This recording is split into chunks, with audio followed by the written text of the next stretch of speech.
Ya, buku In Defense of Liberal Arts, ya. Kelihatan kalau di ya. Karya Farid Zakaria, terbit tahun 2015. Nah, saya ingin memberikan dulu sedikit konteks ya, karena bagi teman-teman yang tidak mengikuti perkembangan isu pendidikan liberal arts ya, membaca judul ini tentu bertanya-tanya, kok langsung in defense of liberal education itu, kenapa defense gitu ya. Nah, itu konteks besarnya adalah pada masa uh, penulis ya Farid masuk atau ya ke Amerika ya, itu model pendidikan Amerika sedang liberal arts sedang mengalami penurunan ya. Bahkan di India kurang dikenal ya. Karena pada masa-masa itu um, India masih orientasi pendidikannya masih ke Inggris ya, sebagai bekas jejak Inggris masih ke Inggris, dan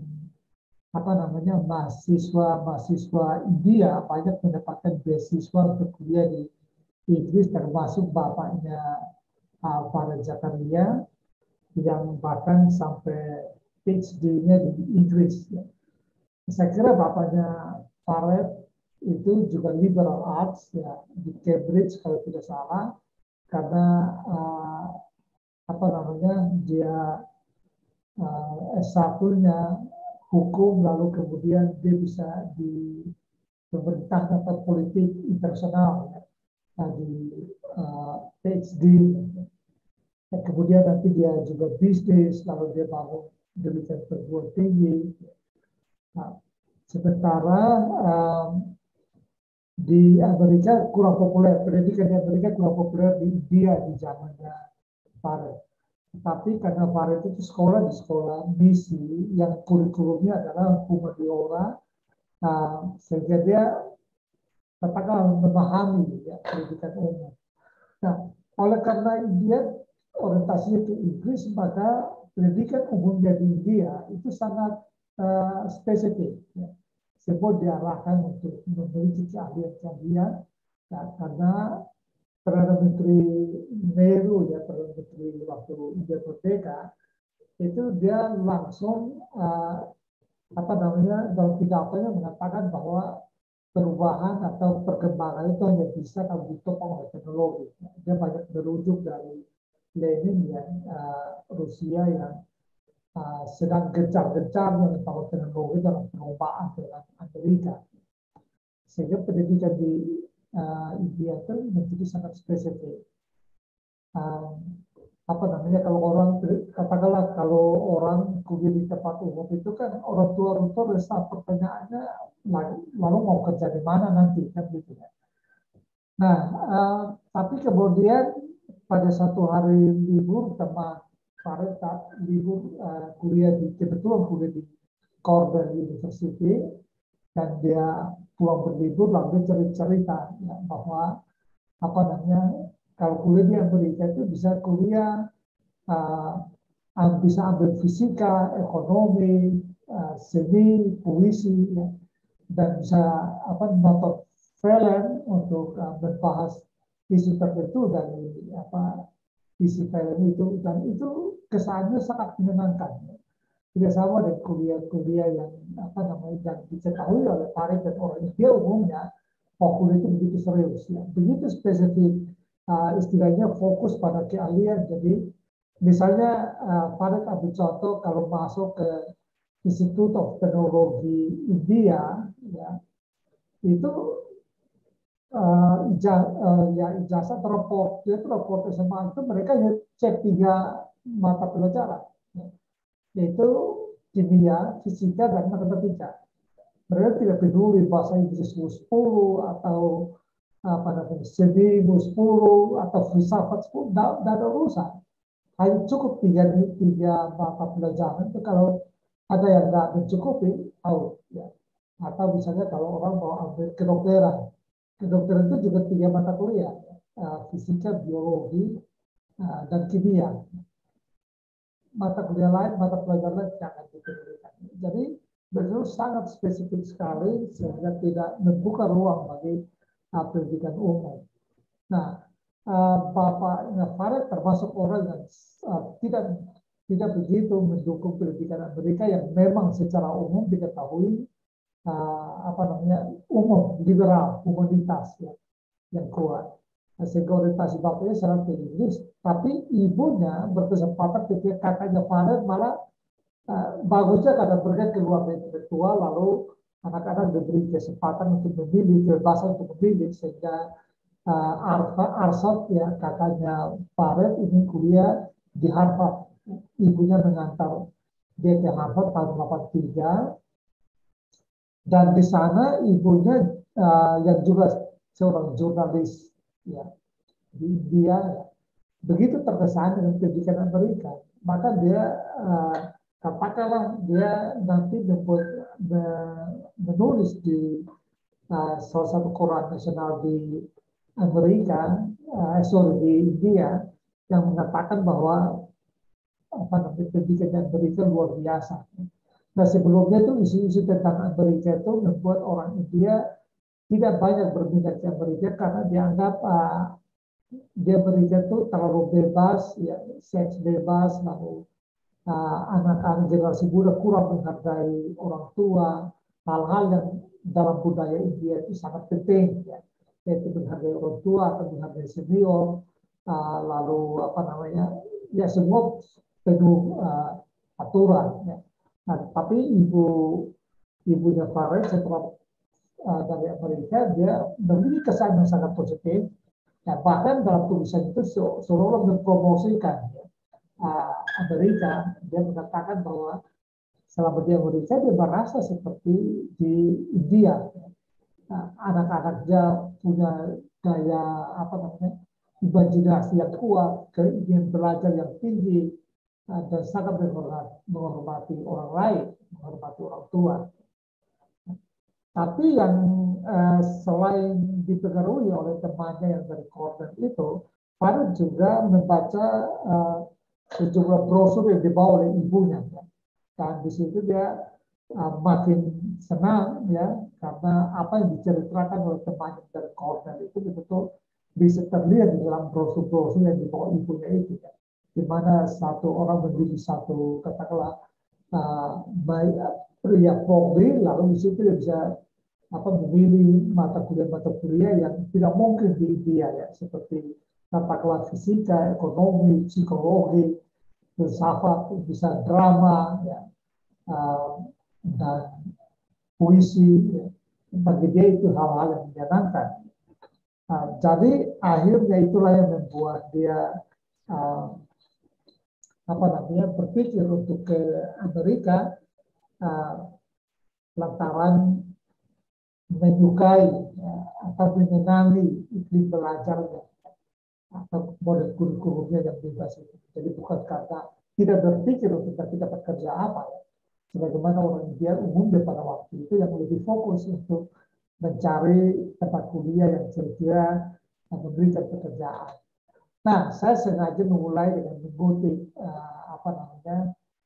salah satu pernyataan dari seorang gubernur Montana ya, Brian Schweitzer ya, yang prinsipnya seperti bisa dilihat dalam kutipan ini ya, dia mengatakan bahwa oke lah kita juga berbangga senang kalau ada yang menjadi filsafat, ada yang menjadi sarjana antropologi, sejarah atau bahasa ya, itu kita bersyukur karena mereka bisa menjadi orang-orang yang berpikir kritis dan Tuhan memberkati mereka. Tetapi untuk mendapatkan kerja, ya dia harus kembali ke kuliah lagi untuk mengambil teknologi misalnya, atau mengambil mata kuliah atau jurusan-jurusan yang bisa memberikan pekerjaan kepada dalam hal ini ya dalam lingkungan umum mereka melihat bahwa liberal art tidak bisa memberikan pekerjaan. Nah,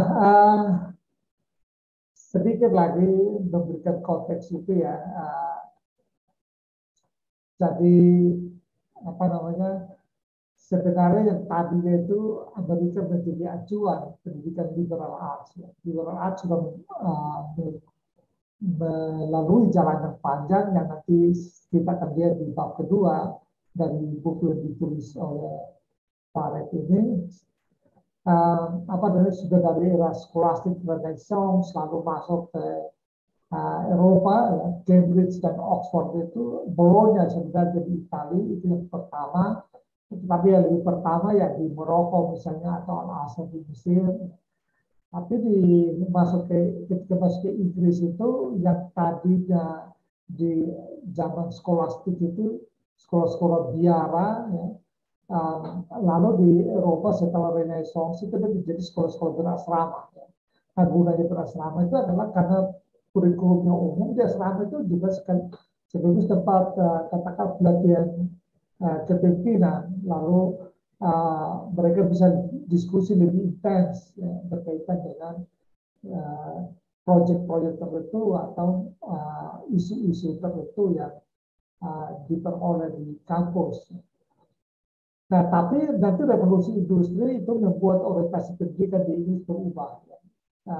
Industri berkembang begitu pesat sehingga banyak membutuhkan tenaga-tenaga terlatih, dan di situ dijawab oleh dunia pendidikan Inggris dengan katakanlah menyediakan atau membuat kurikulum yang bisa melatih orang untuk lebih secara teknis dan lebih ahli dalam bidang tertentu untuk kepentingan industri. Tetapi nanti dalam perkembangan itu ya, bahwa revolusi industri dia kemudian menyebar ke seluruh Eropa, termasuk sampai ke Amerika. Ya. Nah, pada waktu itu di 1810 ya, di Jerman lalu muncul konsep research university. Nah, research university ini nanti saya akan jelaskan lebih detail sedikit. Ya. Nah, prinsipnya untuk menjawab krisis di Inggris, ya, di mana semua sudah masuk ke apa namanya dunia industri, begitu sehingga idealisme pendidikan itu menjadi hilang. Dua hal yang sebenarnya sudah diperdebatkan juga di era apa namanya Yunani antik yang nanti juga saya akan tunjukkan.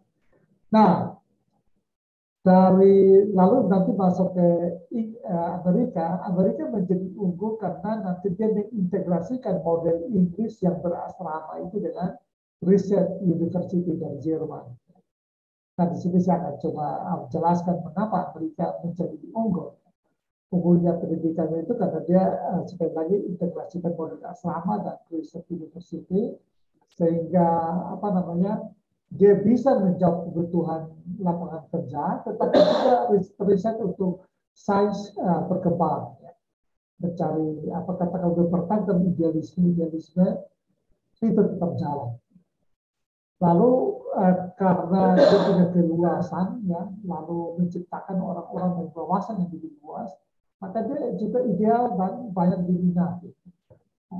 Untuk pendidikan yang berikan menjadi idaman banyak orang dari negara-negara yang lain. Tidak hanya itu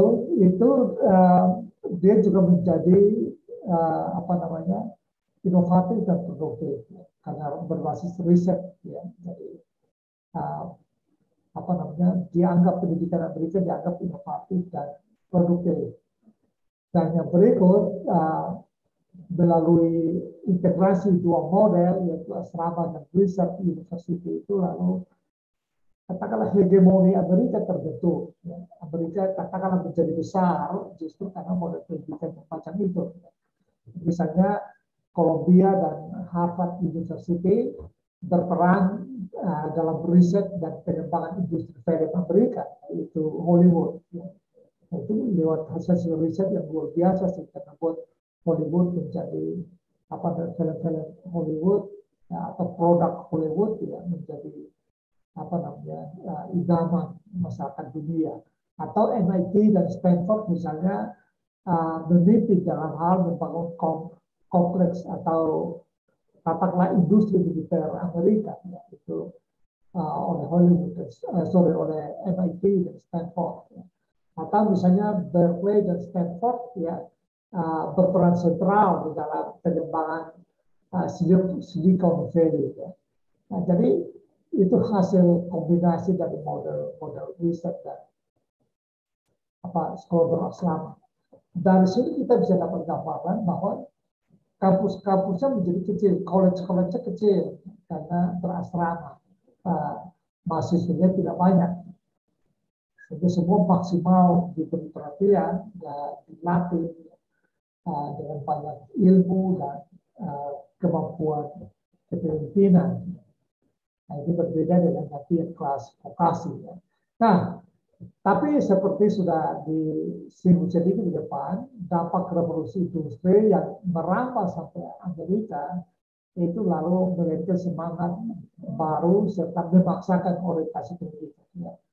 Nanti di tahun 1800-an pertengahan, pemerintah Amerika mengeluarkan apa disebut dengan Land Grant College Act ya, tahun 1862, di mana swasta individu diberi hibah ya, tanah maupun dana kalau membangun katakanlah poli-poli ya, jadi sekolah-sekolah vokasi, sekolah-sekolah kejuruan untuk melatih orang yang ahli dalam bidang teknologi misalnya, ahli dalam bidang spesifik. Ya.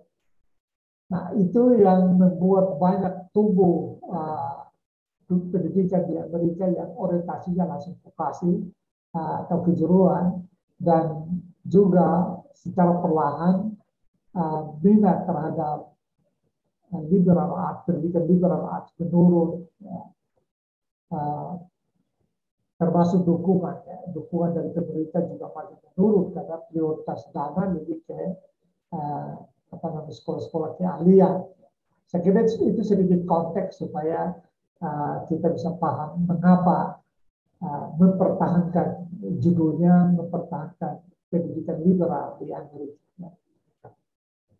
Nah, kita kenal dulu penulis ya, yaitu Farid Rafiq Zakaria, lahir tahun 1964, 20 Januari di Mumbai, ya, jadi baru tahun beberapa waktu lalu ya, beberapa hari lalu ya, 1 minggu lalu barangkali ya. Di Mumbai atau Bombay ya, sekarang kita sebut Bombay, tapi kemudian nanti dia masuk dinaturalisasi jadi berwarga negara Amerika.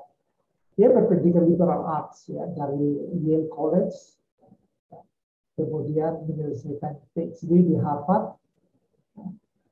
Nah, dalam pendirian Yale News College di Singapura, Zakaria menjadi wali dari Yale, ya. Wali administrator dari Yale. Dia adalah seorang jurnalis senior, ya, dengan reputasi yang baik karena menerima beberapa penghargaan, misalnya dari National Magazine tahun 2010, lalu Peabody Award 2011. Tahun 2010 juga dari pemerintah India, dia menerima Padma Bhushan, ya. Dan terakhir dia memenangkan Emmy Award 2021. Ya. Jadi kita bisa maklum orang itu memang dia punya kapasitas untuk menulis isu berkaitan dengan liberal arts. Dan tulisan-tulisan artikelnya banyak tentang demokrasi, hubungan luar negeri, itu dia fokusnya banyak di situ. Oke, sekarang kita lihat isi buku ya. Buku ini buku yang singkat sebenarnya, kita coba 6 bab ya, dan bab yang sangat pendek juga. Bab 1 ya, atau chapter 1 dijuduli datang kami itu Amerika, datang ke Amerika. Jadi di sini dia menjelaskan mengapa dia datang ke Amerika, ya, lalu dia membahas juga tentang katakanlah jatuh bangunnya pendidikan liberal arts di Amerika. Nah, di awal sudah saya jelaskan mengapa dia tertarik di pendidikan Amerika, ya, karena bisa belajar ke sana, bisa belajar lebih luas, lebih bebas, ya, dan menyenangkan.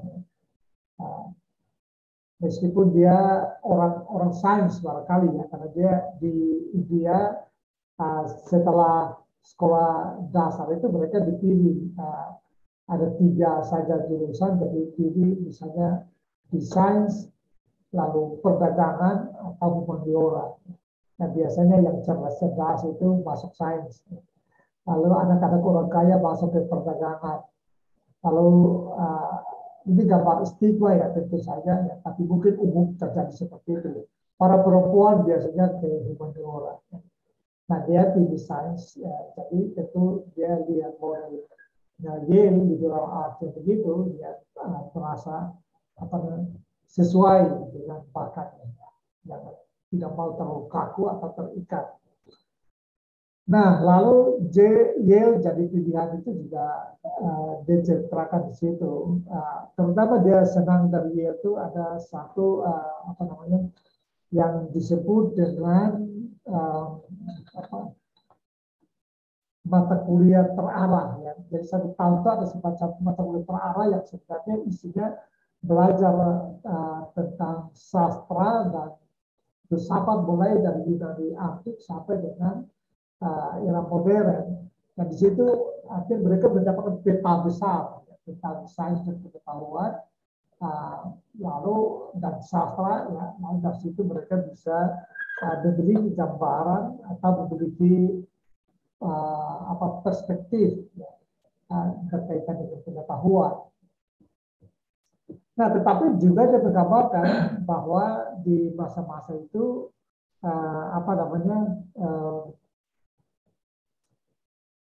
pendidikan liberal di Amerika sudah mengalami penurunan. Ya. Artinya dukungan makin kurang, dana dari pemerintah makin kurang, sehingga dia pada akhirnya banyak yang tutup, ya.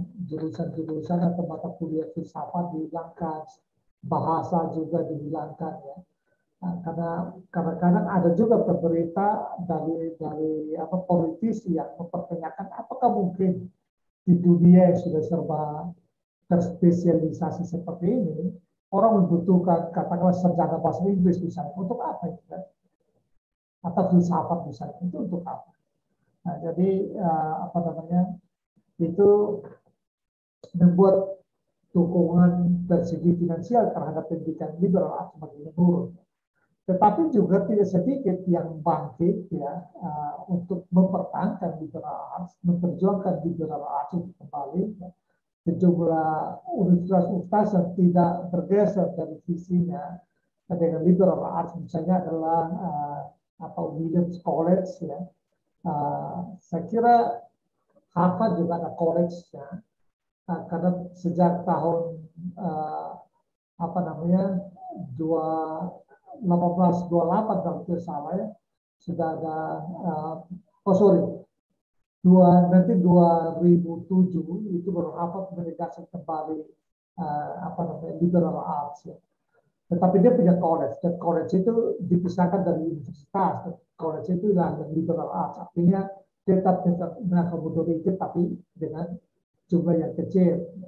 Nah, sama halnya dengan Yale. Kalau Yale komitmennya cukup kuat dengan liberal arts karena sejak tahun 1828 dia sudah mengeluarkan apa yang disebut dengan Yale Report, ya, yang menegaskan bahwa Yale di tengah arus, ya, berbagai pendidikan di Amerika yang katakanlah berbalik atau berubah tujuan ke jurusan-jurusan yang spesifik, terspesialisasi, yang menegaskan bahwa dia tetap mempertahankan liberal arts. Nah, tetapi prinsipnya di sini di Coming to America itu Zakaria ingin menunjukkan bahwa apa namanya dia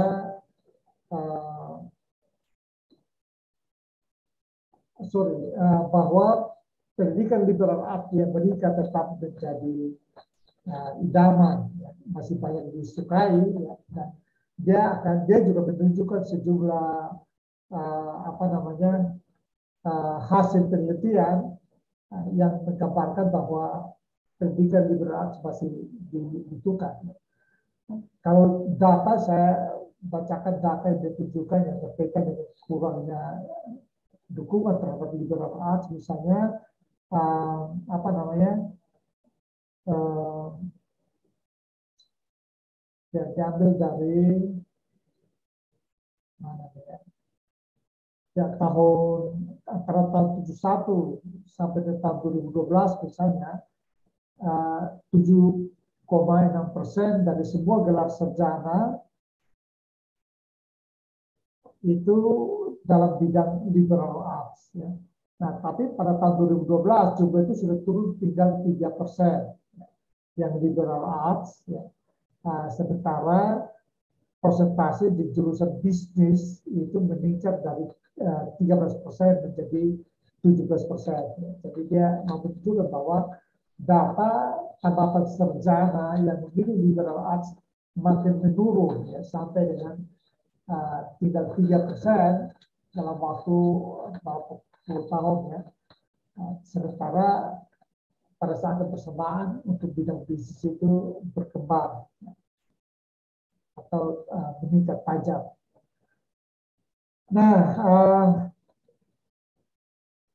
dia juga menunjukkan adanya 4 gubernur yang menentang atau pernyataannya secara formal, ya, menolak liberal arts. Jadi ini dia merupakan kehadirannya di sana, ya, di Amerika, berhadapan dengan Amerika yang tadinya dia punya gambaran liberal arts bagus, ya, tapi ternyata sudah dalam kondisi yang cukup memprihatinkan.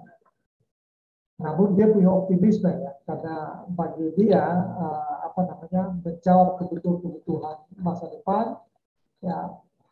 Dia menguji juga data misalnya apa namanya peringkat pendidikan Amerika menurun di level internasional, dan menurut dia itu sebagai bukti, ya, karena Amerika sudah menjadi sedemikian praktis, ya, jadi tidak lagi memperhatikan apa namanya mata kuliah humaniora. Nah, di bab ini Zakaria ingin meyakinkan pembaca sebenarnya, ya, bahwa pendidikan liberal arts membuat Amerika berbeda, menjadi unggul, dan bahkan apa namanya iri, ya, orang lain iri, berlomba-lomba untuk dapat ikut pendidikan di Amerika. Nah, itulah antara lain yang apa namanya membuat dia juga tertarik untuk dapat di Amerika. Di chapter 2, sejarah singkat tentang liberal arts, dia bahas mulai dari, sekira kalau Bapak Ibu yang biasa belajar filsafat, ya, atau ya, itu gambaran ini tidak baru, tidak ada banyak yang baru dari pembahasan di bab 2 ini. Tapi dia menjelaskan bagaimana di zaman Yunani itu pendidikan itu awalnya itu sangat praktis, ya. Jadi pendidikan untuk misalnya bisa berburu misalnya, ya. Pendidikan untuk kalian khusus, ya. Tetapi nanti mulai menjadi abstrak itu justru di abad 5-6 ketika apa namanya Thales, Anaximandros, dan lain-lain yang mempertanyakan hal-hal mulai abstrak, ya. Mempertanyakan esensi dari beda dan realita, jadi mulai abstrak. Jadi di sini dia menunjukkan bahwa pertentangan antara kepentingan praktis dan kepentingan abstrak itu di waktu lahirnya pendidikan itu di Yunani sudah mulai muncul. Nanti kemudian muncul pertentangan antara Isokrates dan Socrates, ya. Socrates yang mengidealkan pendidikan itu sebagai pencarian kebenaran, pencarian kebijaksanaan. Sementara Socrates bilang, ya oke, itu boleh, tapi ya jangan cuma itu, harus juga pakai untuk cari data, ya. makanya dia mengajukan keterampilan berretorika itu dari Isokrates. Nah, supaya orang juga terampil berretorika, bisa berpartisipasi di dalam polis, ya, katakanlah menjadi dewan polis atau menjadi pengacara, ya, dengan kemampuan retorika. Jadi perintah itu sudah ada. Nanti di era Romawi, semua model itu lalu dirangkum menjadi satu, ya, supaya idealismenya juga terangkum dan sisi praktisnya juga terangkum, ya, dalam apa yang nanti dikenal dengan 7 jalan, ya. Sebenarnya 2 kurikulum, yaitu trivium dan quadrivium,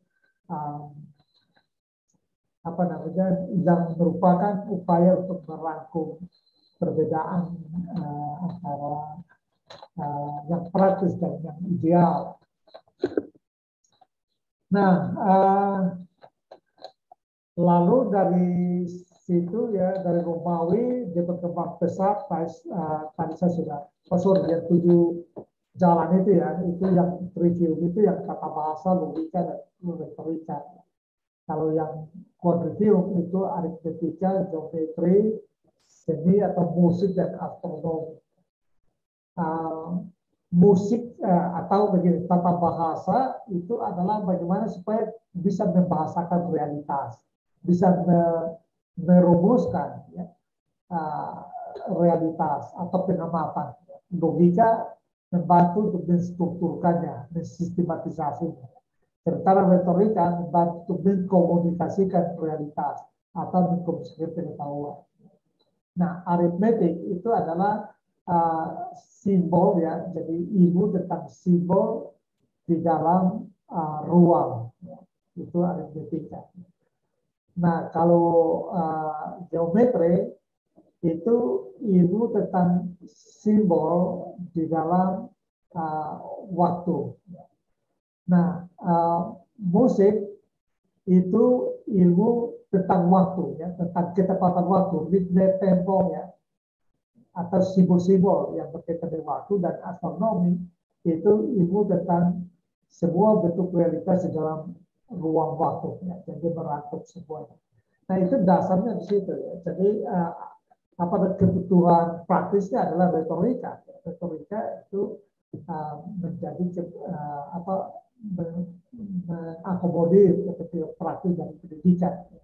Nah, nanti model ini berkembang lebih besar di era pertengahan, ya, lewat skolastik, muncullah biara-biara, muncullah sekolah-sekolah kerajaan, ya, sekolah-sekolah di istana, pendidikan-pendidikan untuk para bangsawan di istana. Muncul juga sekolah-sekolah di katedral, yang nanti setelah Islam bangkit juga diambil alih, bukan diambil alih tapi dimodifikasi menjadi madrasah-madrasah, dan dari sini lalu berkembang menjadi universitas-universitas mulai dari Morocco, Al-Azhar, lalu Bologna, Cambridge, Sorbonne di Prancis, Oxford, dan seterusnya. Nanti di Amerika yang paling pertama itu Harvard, ya, tahun 1836, ya, itu Harvard mulai membuka universitas dan langsung dengan model liberal arts. Nah, di bab ini, di previous story ini, dia mengakhirinya dengan membahas tentang Yale News, ya.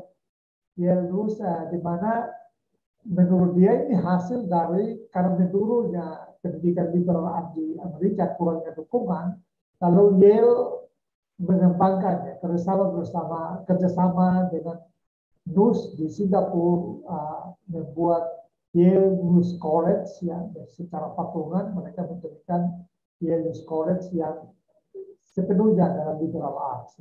Di situ ada 14 fakultas, ya, tetapi 2 tahun pertama semua belajar liberal arts, setelah itu baru mahasiswa diarahkan untuk menjadi mayor, ya, di fakultas-fakultas yang ada. Dan dia bagi Zakaria, bagi penulis, model ini menjadi model yang sangat ideal, ya paling ideal di dunia modern, disebut seperti itu. Alasannya karena uh, dia memadukan dua perspektif, yaitu perspektif barat dan perspektif timur, filsafat barat dan filsafat timur, lalu juga ditopang oleh, disupport oleh para ilmuwan-ilmuwan, ahli-ahli yang datang dari latar belakang tradisi ya, dan budaya yang berbeda, yaitu Barat dan Timur. Jadi bagi dia ini sebuah model liberal arts yang ya disebutnya sebagai standar untuk abad modern. Jadi katakanlah ini ideal. Nah, lalu masuk ke chapter 3, di sini dia membahas lebih ke bagaimana liberal arts itu membantu untuk berpikir. Jadi ini salah satu manfaat yang sangat penting dari liberal arts. Prinsipnya bab 1 sampai bab 6 itu semua memberikan argumen tentang mengapa liberal arts itu penting, ya. Jadi perlu dipertahankan. Di bab 3 ini misalnya dia menegaskan tentang pentingnya liberal arts dalam katakanlah mengajari kita untuk berpikir. Nah,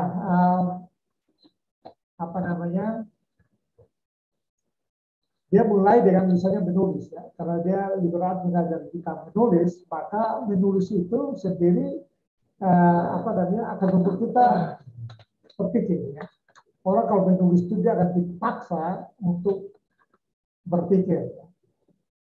Sehingga dengan melatih untuk mahasiswa, untuk ya katakan bukan mahasiswa saja, tapi akademisi untuk memiliki keterampilan berpikir, itu dengan sendirinya kita melatih mereka untuk berpikir.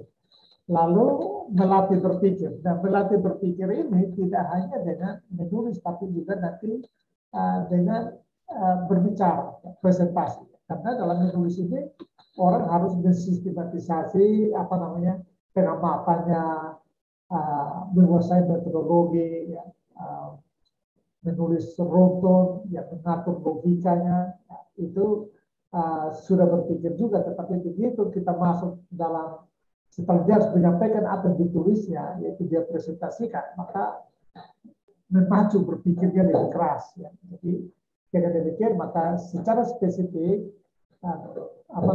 liberal arts melatih menulis dan juga melatih berpikir. Tidak hanya itu, liberal arts juga melatih orang untuk belajar. Ya. Jadi belajar yang tidak pernah terputus. Ya. Dan dia menjadikan katakanlah belajar itu sebagai habit, ya, yang tidak bisa ditinggalkan. Nah, bukan hanya ini ya yang dia mau sampaikan di sini, karena nanti di sini ada antara lain disinggung juga misalnya soal membandingkan antara Asia dan negara Eropa dan Amerika, di mana negara Asia itu kurang mengeksplorasi, ya, kurang terlatih untuk menggunakan pikiran atau tidak berpikir independen. Ya. Sementara Amerika dan Eropa itu terlatih lewat dunia pendidikan untuk menjadi pemikir independen. Ya. Dan menurut dia liberal arts melatih orang untuk berpikir independen. Dia bercontoh misalnya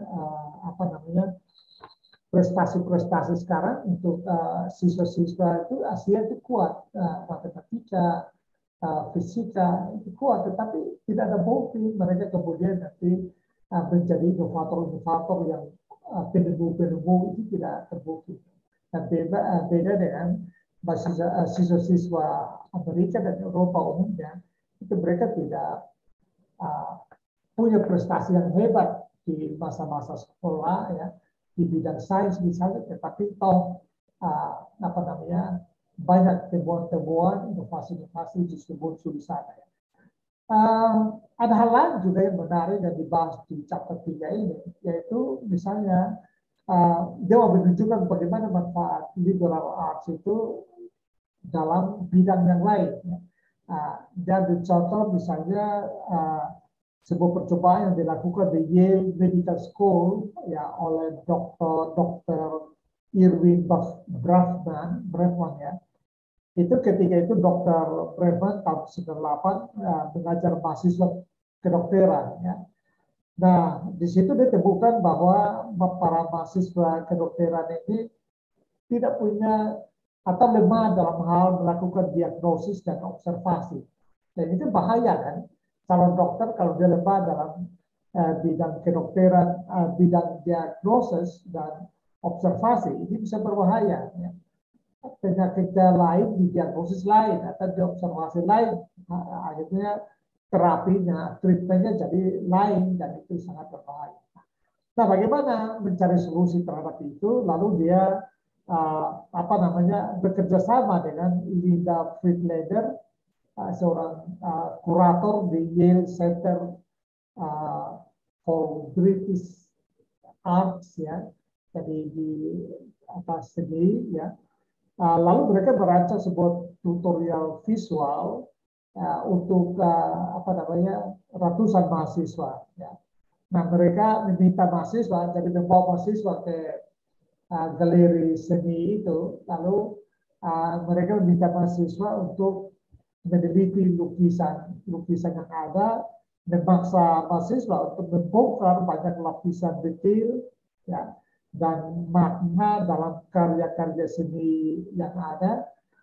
Lalu Brefan lewat itu ya, lewat latihan itu, lewat percobaan itu, Brefan menemukan bahwa siswa-siswa menunjukkan hasil setelah mengikuti treatment itu ya, menunjukkan bahwa mereka hasil diagnosis ya menjadi berkembang ya. Mereka menjadi lebih baik ketika mengikuti di tes lagi ya. Jadi eksperimen itu dianggap sukses ya. Kita bayangkan ya, sebuah masalah yang dihadapi di bidang kedokteran, di fakultas kedokteran, tetapi justru diselesaikan dengan cara seni ya. Dengan melakukan hal-hal yang bersifat seni, karena di situ mereka melatih konsentrasi dan kemampuan observasi sampai ke hal-hal yang detail. Di sini dia menunjukkan bahwa itulah manfaat dari liberal arts. Jadi Anda tidak bisa berpikir fokus di satu keahlian saja dan Anda pikir bisa menyelesaikan masalah. Nah, atau misalnya contoh lain diambil dari Thomas Katz ya, seorang juga ahli kimia yang penerima Nobel di tahun 87 ya kalau tidak salah ya. Dia juga tamatan dari sebuah liberal arts ya. Jadi Katz membuat analogi begini bahwa liberal arts sama seperti atlet misalnya, seorang atlet misalnya kalau katakan atlet tinju ya, dia tidak hanya latih kemampuan memukulnya saja kan, tapi dia latih seluruh tubuhnya, seperti tubuhnya bugar, ya, punya kelincahan bergerak, kaki yang latihan lari misalnya, bisa latihan hal-hal yang lain, push up atau hal yang lain. Jadi hampir semua bagian tubuhnya dilatih. Dia tidak hanya melatih kemampuan tangannya saja dalam hal memukul. Nah itulah sebabnya dia bilang sama hanya dengan liberal arts. Ya. Dalam hal melatih otot-otot pengetahuan, orang tidak bisa melatih katakanlah kemampuannya berkaitan dengan bidang tertentu saja. Kalau dia mau menjadi ahli katakanlah kedokteran, ahli di bidang mesin, mekanik, atau ahli di apapun juga, dia perlu melatih ilmu yang lain sebagai tubuh ya, pengetahuan. Jadi tidak bisa melatih satu anggota saja lalu dia akan menjadi hebat. Mereka harus menguasai tubuh pengetahuan. Itu analogi yang diberikan oleh Dr. Katz ya. Nah, lalu kita masuk ke chapter 4 ya. Dia judul dengan aristokrasi alamiah ya. Nah, di sini sebenarnya ada dua hal yang dia mau sampaikan. Yang pertama adalah kebiasaan di Amerika atau Eropa ya, dan Amerika tentu saja dibanding dengan Asia misalnya ya. Asia kita masih fokus kepada aristokrasi, kelahiran, kekayaan, hak-hak istimewa, sehingga tidak muncul apa namanya ke atas itu orang-orang yang punya bakat ya. Berbeda dengan aristokrasi alamiah yang sebenarnya dipinjam dari Thomas Jefferson ya. Thomas Jefferson itu yang mendirikan Virginia University ya abad ke-18 ya. Thomas Jefferson ini juga mantan presiden Amerika yang apa namanya menekankan kepada aristokrasi alamiah, aristokrasi bakat ya, yaitu di mana orang diperhatikan, diarahkan berdasarkan bakat-bakatnya dan menurut dia liberal arts lah yang bekerja dengan cara memperhatikan apa namanya mahasiswa atau katakanlah pembelajar ya berdasarkan bakat-bakatnya dan diarahkan ya, sesuai dengan bakat-bakatnya. Nah, tapi kan dalam perkembangannya kita tahu bahwa pendidikan itu jadi mahal ya. Salah satu alasan mengapa liberal arts di Amerika ditinggalkan atau tidak banyak didukung karena ketika krisis ekonomi terjadi lalu memang mereka harus memprioritaskan apa yang dianggap bisa memberikan timbal balik atau bisa langsung kerja ya sehingga bisa menghasilkan sehingga tidak menjadi beban negara dengan menjadi pengangguran misalnya. Tetapi apa namanya pendidikan di sisi yang lain kemudian menjadi lebih mahal ya. Karena pendidikan vokasi atau kalian itu lebih mahal dan itu yang menyebabkan liberal arts dikorbankan karena dianggap menjadi beban ya, belajar tapi tidak ada gunanya karena dia bisa dipakai untuk kerja. Lalu dia mengajukan dia menunjukkan alternatif lain yaitu yang lagi berkembang sekarang ya di dunia yaitu MOOCs ya apa namanya Massive Open Online Courses ya. Nah, itu apa namanya ini menurut sebuah alternatif yang hebat karena mahasiswa dari seluruh dunia bisa mendaftar di open kursus ini tanpa harus mengikuti dan tanpa harus datang ke Amerika ya. Jadi ijazahnya dia tamat dari Amerika tanpa harus pergi ke Amerika. Nah, dia menunjukkan data misalnya pada tahun 2014 ada 2 platform ya, dari MOOC ini di Amerika itu keduanya memiliki siswa sampai sekitar 10 juta siswa. Ya bayangkan dengan usaha terbesar manapun juga tidak mungkin mendapatkan mahasiswa sampai jutaan seperti ini. Nah, ini dalam waktu yang sangat singkat. Dia ambil contoh Coursera misalnya, platform yang sebagai dianggap sebagai platform terbesar ya, itu memiliki siswa dari hampir 200 negara yang mengambil apa namanya 600-an kursus di berbagai bidang. Nah, MOOC mewakili upaya yang dianggap paling ambisius untuk memperluas akses pendidikan dalam sejarah. Karena apa? Karena dengan demikian maka orang bisa apa namanya memilih bebas sesuai dengan kemauannya atau sesuai dengan minatnya. Nah, bagi apa namanya Zakaria, MOOC itu kehadirannya membuat banyak orang universitas menjadi khawatir ya. Jadi lalu mereka dianggap apa namanya membahayakan universitas yang katakanlah konvensional. Nah, Zakaria memaparkan hasil survei dari apa namanya Gallup ya, yang menunjukkan bahwa apa namanya banyak profesor dari 5 profesor yang disurvei misalnya ya hanya 1 saja ya apa percaya bahwa pendidikan online itu lewat MOOC itu bisa efektif. 4 tidak percaya sama sekali. Tetapi menariknya meskipun banyak apa namanya katakanlah yang menentang atau meragukan efektivitas dari model open source ini, open course ini, penelitian juga menunjukkan bahwa peminatnya banyak dan Uh, bahkan banyak juga yang memilih liberal arts. Jadi ini yang dia mau tunjukkan. Jadi ketika beban biaya diatasi dengan open course ini, ya, orang tidak perlu lagi biaya transportasi ke sana, biaya hidup, ya, biaya kursus yang lebih kuliah yang lebih mahal, ya, orang langsung bisa mendaftar dari mana saja. Masih banyak mahasiswa yang pilih liberal arts. Nah, lalu dia mempertanyakan, ya, mengapa semua orang di seluruh dunia mendaftar kursus sejarah, seni, psikologi, filsafat, dan fisika. Mengapa mereka masih memilih itu? Jika itu tidak membantu mereka untuk mendapatkan pekerjaan, mengapa mereka memilih itu? Itu pertanyaan reflektifnya di situ. Artinya lewat open source ini, open course ini, lalu terlihat bahwa minat masyarakat terhadap liberal arts masih tinggi.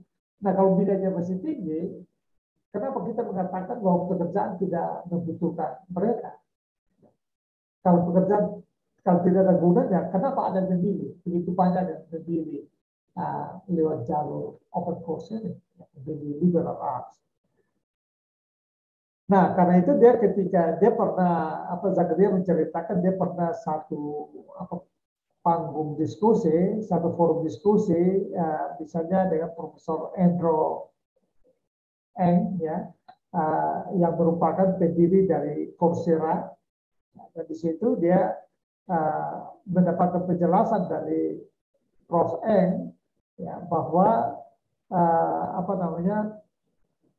potensi NOC itu sangat besar sekali, ya, dan menurut dia ya pendidikannya dalam waktu yang singkat sudah menyerap, ya, mahasiswa sampai jutaan orang, sehingga dia menjelaskan bahwa bagaimanapun juga teknologi online telah memperluas jaringan pendidikan sehingga menjangkau banyak orang. Dan kalau biasanya diusulkan bahwa pendidikan liberal arts itu adalah pendidikan yang mahal tetapi tidak ada gunanya, maka ini ya, bisa mengatasi, ya, kekhawatiran akan kemahalan daripada pendidikan. Artinya NOCS ya menghadirkan sebuah alternatif untuk kembali menghidupkan, menyelamatkan liberal arts. Chapter 5 itu menjelaskan knowledge as power. Di sini dia pikir agak tricky di sini, ya, menurut saya, karena dia di sini dia masuk dengan dua analogi atau metafor, ya, yang mau menggambarkan bahwa apakah liberal arts itu mulai menurun karena orang trauma untuk memiliki pengetahuan. Kira-kira itu yang mau disampaikan di bab ini. Nah, karena itu dia menggunakan dua metafor, misalnya Prometheus dan kisah Taman Eden. Saya kira kita tahu bahwa Prometheus, ya, itu adalah saingannya dewa Zeus, ya, yang mencuri api dari surga untuk diberikan kepada manusia, dan dalam hal ini api dianggap metafora pengetahuan, ya. Dan walaupun pada akibat dari itu lalu nanti Prometheus dihukum, ya, dengan diikat dengan tali di sebuah gunung atau pohon, ya, lalu nanti burung gagak atau burung elang, ya, ada dua versi, ada versi yang mengatakan burung gagak, ada juga versi yang mengatakan burung elang, ya, yang akan mematuk jantungnya dan dia makan lalu habis tumbuh lagi, lalu dimakan lagi habis tumbuh lagi, supaya betul membuat dia Prometheus menderita. Tapi poinnya adalah karena dia mencuri pengetahuan, ya, memberikan pengetahuan kepada manusia. Jadi ini menggambarkan betapa pengetahuan itu risky, berbahaya, yang harusnya tidak boleh dialami oleh manusia. Ya. Itu sebuah bentuk trauma karena kisah-kisah antik Yunani ini kan kisah-kisah yang menjadi akar dari peradaban Barat, kira-kira itu yang mau disampaikan. Dan yang berikut adalah Taman Eden, di mana kita tahu, ya, yang agama-agama Abrahami tahu bahwa di antara tanaman-tanaman pohon yang dilarang untuk dimakan itu adalah pohon pengetahuan. Ya. Nah, tetapi kalau dimakan lalu akhirnya tiba-tiba Adam dan Hawa dapat hukuman, dibuang dari surga, dibuang dari Taman Eden dan harus katakanlah menderita. Ya. Nah, tidak secara eksplisit, tetapi saya kira Zakaria hendak mengatakan di bab ini bahwa bisa saja ya, keinginan untuk meningkatkan pengetahuan karena liberal arts memungkinkan orang untuk memiliki pengetahuan yang luas ya, tidak hanya terbatas pada satu bidang saja. Nah, kemungkinan keinginan itu di Barat ya, yang punya akar kebudayaan Yunani, Kristen, Yudea, ya, itu karena katakanlah trauma oleh dua mitos ini, katakanlah gitu ya.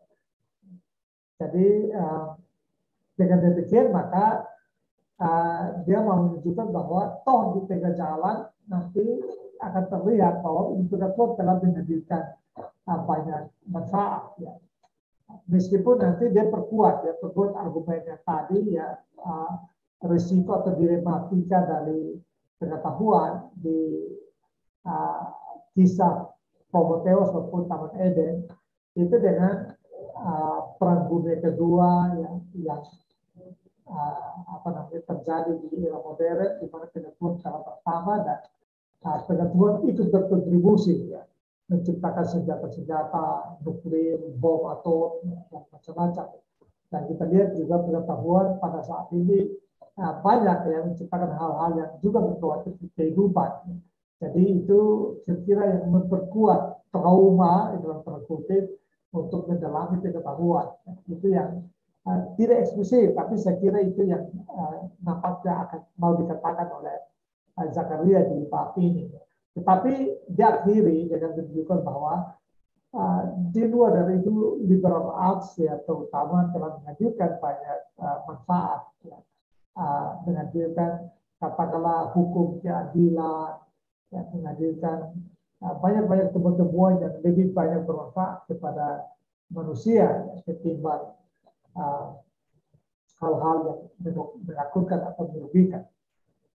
Dia di situ nanti dia mengutip misalnya dari Nicholas Kristof atau John Rawls ya, tentang keadilan ya, sebagai sumbangan dari liberal arts sebenarnya. Nah, saya ingin buat kutipannya ya untuk melihat bagaimana dia kiri bab kelima ini, bahwa dia mengatakan begini, bahwa ada banyak ide dalam ilmu sosial dan humaniora yang mewakili dalam beberapa cara atau lainnya akumulasi pengetahuan dan pertumbuhan wawasan yang menandai kemajuan dalam urusan manusia. Tentu saja kebanyakan orang membaca buku, memahami sains, dan mengalami seni bukan untuk mengubah dunia, tetapi untuk mengubah diri mereka sendiri. Tetapi apakah sistem pendidikan liberal arts saat ini mengubah kaum muda untuk menjadi lebih baik? Prinsipnya adalah bagi dia liberal arts bisa membantu untuk menyelamatkan kaum muda sesungguhnya. Nah, dan ini nanti sebagai masuk ya, pintu masuk ke bab 6 in defense of today's youth ya. Dia menjelaskan bagaimana manfaat liberal arts bagi generasi mendatang. Nah, di sini saya langsung saja dengan membaca kutipan pendek dari dia ya. Untuk menunjukkan bagaimana liberal arts berfungsi atau bermanfaat bagi kaum muda atau bagi generasi mendatang. Dia mengatakan begini, salah satu manfaat abadi, jadi dia sebut sebagai manfaat abadi, ya, dari pendidikan liberal adalah bahwa hal itu memperluas kita. Ketika kita menyerap karya sastra yang hebat, kita berhadapan langsung dengan ide, pengalaman, dengan emosi yang mungkin tidak akan pernah kita temui dalam hidup. Ketika kita membaca sejarah, kita bertemu orang-orang dari usia yang berbeda dan belajar dari kemenangan dan kerja keras mereka. Ketika kita mempelajari fisika dan biologi, kita memahami misteri alam semesta dan kehidupan manusia. Dan ketika kita mendengarkan musik yang bagus, kita bergerak dengan cara yang tidak dapat dipahami oleh akal. Ini mungkin tidak membantu mencari nafkah, tetapi itu akan membantu membuat kehidupan. Jadi tidak membantu untuk mencari nafkah, tetapi membantu untuk menjalani kehidupan. Kita semua memainkan banyak peran profesional dan pribadi dalam satu kehidupan. Pendidikan liberal memberi kita kapasitas yang lebih besar untuk menjadi pekerja yang baik, tetapi juga akan memberi kita kapasitas untuk menjadi mitra, menjadi teman, menjadi orang tua, dan menjadi warga negara yang baik. Nah, dia juga mengakhiri bab ini dengan mengutip, ya, siapa namanya, seorang tokoh yang John Adams, pahlawan revolusi Amerika yang juga sempat menjadi presiden Amerika. Ya. John Adams bilang begini, saya harus belajar politik dan perang, ya, agar anak-anak kita memiliki kebebasan untuk belajar matematika dan filsafat. Ini menarik, ya, menunjukkan bagaimana saling terkait. Ya. Yang berikut, anak-anak kita harus belajar matematika dan filsafat, geografi, sejarah, alam, dan arsitektur angkatan laut, navigasi, perdagangan, dan pertanian untuk memberikan hak kepada anak-anak mereka untuk belajar melukis, puisi, musik, arsitektur, patung, permadani, dan persalinan. Lalu setelah mengutip John Adams, Zakaria menambahkan dengan kalimat pertanyaan reflektif. Jadi mungkin hari ini mereka menulis aplikasi daripada belajar puisi, tapi itu hanya penyesuaian zaman. Artinya kalau sekarang trennya orang belajar aplikasi, belajar hal yang sangat spesifik, yang sangat teknis, kita harus lihat ini sebagai, ya, ini tuntutan zaman pada saat ini. Tetapi itu bukanlah untuk selama-lamanya. Jadi kita harus lihat ini sebagai momen-momen yang sedang ada, yang nanti juga akan berkembang ke momen-momen yang lain. Oleh karena itu, ya, jangan kita anggap itu seolah menjadi kebenaran. Nah, saya ingin secara singkat, ya, memberikan tanggapan, ya. Jadi tadi menjelaskan isi bukunya. Sekarang saya mencoba memberikan tanggapan dari bukunya Farid tadi, ya, Farid Zakaria ini. Lalu kita bisa belajar bahwa lewat liberal arts membantu kita untuk membangun kreativitas dan inovasi.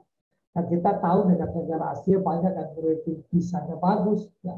Singapura termasuk, Cina termasuk, Indonesia juga saya kira berapa rating mungkin matematika atau apa cukup bagus, ya. Nah, tetapi kalah di inovasi, begitu, ya. Sebaiknya negara-negara seperti Amerika, Israel itu rating desainnya, ya, di atas 10, ya. Tidak pernah 10 besar sebenarnya. Tetapi mereka menghasilkan inovasi-inovasi hebat, ya. Menghasilkan katakanlah Facebook, menghasilkan WhatsApp, menghasilkan Silicon Valley, Hollywood, dan macam-macam, masih banyak lagi. Nah, di sini nanti ada penjelasan, misalnya ketika dia mewawancarai mantan Menteri Pendidikan Singapura, dia menjelaskan dengan dua konsep, yaitu talent meritokrasi dan exam meritokrasi. Menurutnya, pendidikan di Asia itu masih mendekatkan pada exam meritokrasi. Salah satu contoh yang tadi saya bicara di awal, bagaimana Zakaria bicara soal India ya. Kalau Anda masuk melamar ke fakultas kedokteran, mereka tidak akan lihat nilai yang lain, lihat tiga mata pelajaran yang dilihat nilainya yaitu biologi, kimia, dan fisika. Yang lain-lain tidak akan dilihat. Nah, kita sekali di Indonesia juga sampai beberapa waktu lalu ya, kita fokus pada ujian hasil-hasil UNAS ya dan macam-macam ya. Jadi kita lihat orang orang siswa atau mahasiswa itu dianggap pintar kalau hasil ujiannya bagus ya. Nah, sementara di negara-negara barat dan Eropa atau liberal art itu sebenarnya yang didorong adalah talent meritokrasi. Jadi talentanya yang dilihat, bakat-bakat aslinya yang dilihat untuk dikembangkan. Dan menurut Zakaria, ya pendidikan seharusnya begitu, memperhatikan pengembangan bakat daripada mahasiswa. Sehingga dengan demikian lalu bisa diarahkan untuk berpikir kreativitas dan inovasi. Yang kedua, tanggung jawab kewargaan dan kesadaran nasional ya, dengan beli ya, warisan luhur kebudayaan. Nah, ini terutama dalam liberal arts, buku acuan utamanya adalah Great Books, dan Great Books itu adalah sebuah upaya untuk membawa mereka yang belajar mahasiswa untuk belajar kembali dari sejarah-sejarah kebesaran masa lalu, pikiran-pikiran hebat di masa lalu, budaya-budaya luhur di masa lalu, untuk membantu kita meneropong masa depan. Nah, itulah sebabnya lahir Great Books kan gitu ya. Sehingga saya kira yang bisa kita lihat di sini bagaimana lewat liberal arts kita dikaitkan kembali dengan pengetahuan kebesaran, kejayaan-kejayaan masa lalu. Tidak bisa memperkaya perspektif kita. Nah, kalau di dalam tradisi Barat, dalam katakan di Amerika Great Books, maka saya pikir di Indonesia misalnya kalau liberal arts kita lakukan seperti di UKSW sedang dalam proses ini, ya kita menghidupkan kembali narasi-narasi historis kebangsaan, ya, narasi-narasi kebangsaan, ya, peradaban, pengetahuan-pengetahuan lokal, ya. Tentu di dalamnya termasuk sejarah masa lalu kita, ya. Itu menjadi pengetahuan yang perlu diangkat kembali untuk memperkaya perspektif liberal arts kita, karena dengan demikian maka kesadaran kebangsaan ini sendiri sudah dibangun, diperkuat. Tanggung jawab kewargaan, ya, kesadaran sebagai warga negara, semangat nasionalisme, cinta bangsa itu bisa muncul lewat pendidikan liberal arts. Jadi kita sudah dua, pertama bisa membangun kreativitas dan inovasi mahasiswa, yang kedua membangun semangat nasionalisme kita ya, dengan mempelajari kembali dengan pengetahuan dan kekayaan masa lalu. Dan yang ketiga, tekanan liberal arts adalah pada kemampuan berpikir. Nah, jadi untuk berpikir maka untuk mengaktifkan ya, kegiatan berpikir maka banyak dilatih untuk menulis, berbicara, mempertanyakan, menyelidiki atau meneliti dan seterusnya. Nah, itu ikut ya, terintegrasi di dalam kurikulum pendidikan liberal arts. Ya. Semua mata kuliah didekati dengan penyelidikan, dengan inquiry, ya. Dalam rangka untuk memicu ya daya pikir, daya kritis, dan membangun kemampuan untuk berpikir mandiri. Yang berikut ini sangat klasikal sebenarnya, ya, tapi masih up to date sampai saat ini, yaitu memperkuat demokrasi dan partisipasi global. Nah, ini nanti saya akan secara klasikal memang pendidikan muncul itu untuk memperkuat demokrasi, memperkuat partisipasi massa, partisipasi warga polis. Ya. Nah, terutama adalah dia mengutip dari Benjamin Franklin yang juga mantan presiden Amerika, pahlawan pejuang Amerika juga, dan juga mendirikan universitas, saya kira salah satu besar di Universitas Liberal Arts Bora ya, saya lupa. Tapi dia menekankan kepada jalan menuju peralihan umat manusia. Jadi bagi Franklin ini menjadi visi universitas yang didirikannya, yaitu dengan liberal arts membantu kita membangun jalan menuju pelayanan manusia, umat manusia. Jadi liberal arts membuat orang memiliki empati, memiliki hati, ya, memiliki kemampuan untuk melakukan pelayanan kepada umat manusia. Jadi berpikir melampaui region, ya, melihat manusia sebagai satu Tuhan. Lalu juga dia mengutip Thomas Jefferson, ya, dan saya kira ini bagus bagi kita, kebutuhannya cocok dengan kita di Indonesia, yaitu bahwa tujuan liberal arts adalah untuk menjamin berlangsungnya demokrasi. Nah, di sini ada dua kata kunci penting: menjamin berlangsung demokrasi, tentu demokrasi yang kritis, karena demokrasi yang muncul dari hasil retorika yang didasarkan atas hasil penyelidikan, ya, didasarkan atas hasil observasi temuan. Artinya itu demokrasi yang substantif, ya, demokrasi yang berkualitas. Tetapi pada saat yang bersamaan juga membangun semangat universalisme kita dengan melakukan pelayanan nasional. Dan di sini selain memperkuat demokrasi di level nasional, juga memperkuat semangat untuk melakukan atau terlibat di dalam dunia global dengan melakukan pelayanan kemanusiaan. Saya kira ini 4 mata besar yang saya simpulkan dari buku Farid Zakaria ini, yang saya kira bisa kita pelajari, jadikan pembelajaran untuk kita lakukan di UKSW.